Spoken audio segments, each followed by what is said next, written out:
Hey guys, welcome back to my channel MiTutorials. In this tutorial, I'm going to teach you how to export more than 1 lakh rows in Power BI to an Excel file.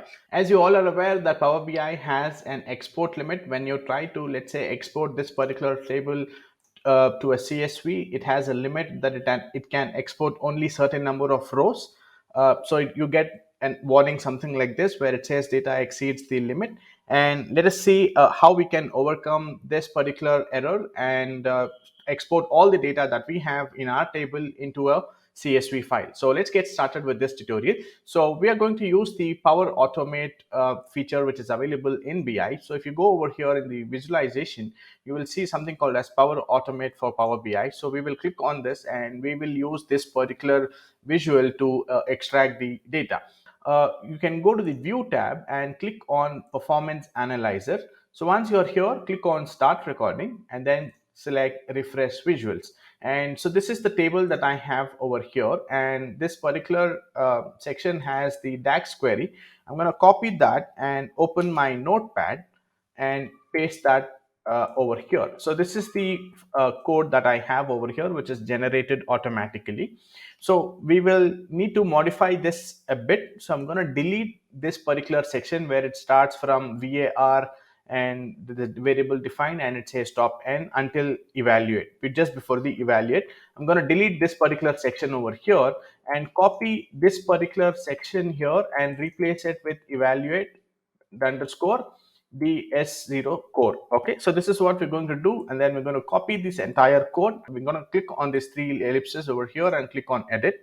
So once you're here on the edit page, you need to select the update an Excel table from Power BI option over here. This is a template which is being used currently, and then I'm going to click on continue over here. So once we click on continue, we arrive in this particular section over here. I'm going to click on these ellipses and delete this because I don't need that. So we are left with this particular option here on Power BI button click.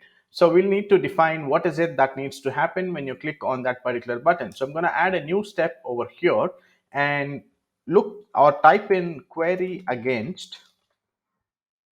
Once you do that, you will receive this particular action over here, run a query against a data set. So let's select this particular action over here, and over here select the workspace where you have the data. So for the data that you're trying to export it to an Excel, make sure that it is already published, because we are trying to query the data set which is already published onto the service. Okay, so select your workspace where you have the data set available, and then choose the report which you're trying to access. In my case, it is called as store data. So I'm going to select that, and then the query text. And over here in the query section, this is where you need to paste the entire DAX code which we've just copied, and then click on save. Okay, and once you've hit save, what we need to do is, and then click on new step over here. And so basically, once the query has ran, it needs to be appended into a table. So I'm going to type in CSV table, or create CSV table data operation over here. Let's select this particular option over here, and then it says from. Over here we're going to select first table rows and then click on new step. Okay, so once we have pressed the button, it needs to run that particular query against that data set, and then it needs to create a CSV table and store all the information there.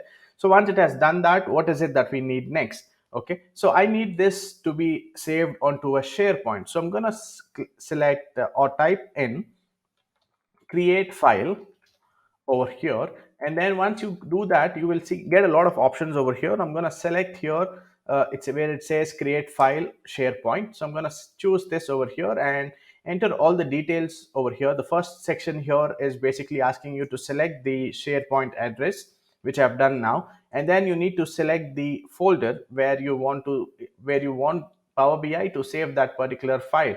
So I'm going to go here, scroll down, and choose the folder where I want that particular file to be saved. So I've now selected the folder path, and then now I need the name of the file. So over here I'm going to type in sales underscore. Along with this, I also need the date and time when this file is being processed or exported onto the SharePoint. So over here I'm going to select the expression over here and type in UTC now. So once you do this, select this particular function and then click on OK. So you will see something like this which is generated, and then I'm going to type in dot and CSV because we need to define the extension of the file which we are trying to create over here, which is CSV. Okay. So once you do that, the next section here is file content. Simply select output here. So what we need here is the output from the CSV table which we have created over here. So once everything is done, click on save and then go back over here to the previous page and make sure that you click on apply over here. This is a very important step, so please don't miss that. So once you've done this, you've now created a flow over here. Let's go back to the report and we will see a nice button here which is created. So you can resize this and change the name here to create or export data or whatever you want to. For now I'll just leave it at that, and then I'm going to click control and click on this particular button. Now it says triggering, and let's go back over here on this edit option and to see what is happening. If the query has ran, if the query has not ran, we'll see what is happening. So this is the trigger that we've created. So I'm going to click on this particular trigger over here to see the history. So as you can see here, we've started the run over here 9 seconds ago, and the status is currently running. So it takes about a couple of minutes maybe based on the data size that you are trying to export. If it is very less number of rows, maybe 50,000, 1 lakh or 2 lakh rows, it might take less than a minute to export that particular data. Now I'm here on the SharePoint and as you can see here, we now have a new file created over here with sales and date and time, which is over here. I'm going to click here, go to download. Let me just download this file. This is about 8 MB, and we'll see all the data if it is exported here or not. So as you can see here, we've now got all of the data that we wanted into an Excel file over here. So this is how you can export a lot of data. That's it guys, in this particular tutorial. I hope this video has helped you. You've learned something new today. Please consider subscribing to my channel for more such tutorials.